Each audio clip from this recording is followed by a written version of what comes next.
ગત તારીખ 19મી ફેબ્રુઆરીના રોજ મૂળ પંચમહાલ અને હાલ અંકલેશ્વરના બાકરોલ ગામની વાસ્તુવિલા સોસાયટીમાં રહેતા અજય જશવંતસિંહ બારિયા પોતાની પત્ની સાથે મકાનને તાળું મારી નોકરી ઉપર ગયા હતા. તે દરમિયાન તસ્કરો ત્રાટકી ઘરની પાછળની બારી ખોલી મકાનમાં પ્રવેશ કર્યો હતો અને ઘરમાં રહેલ રોકડા 8,000 અને સોના ચાંદીના ઘરેણાં મળી કુલ 3.39 લાખના મુદ્દામાલની ચોરી કરી ફરાર થઈ ગયા હતા.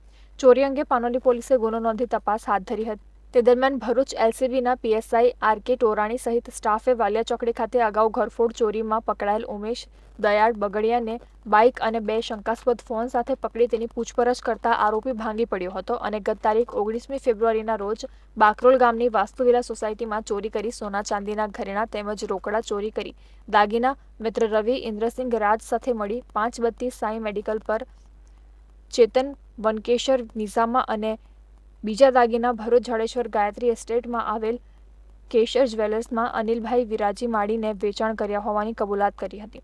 પોલીસે ઘરફોડ ચોરી કરનાર ઉમેશ બગડિયા અને ચોરીના દાગીના વેચાણ લેનાર 2 ઈસમો ચેતન વનશેખર નિઝામા અને અનિલ વિરાજી માડીને ઝડપી પાડ્યો હતો અને ફોન તેમજ બાઇક મળી કુલ 1.83 લાખનો મુદ્દામાલ જપ્ત કર્યો હતો.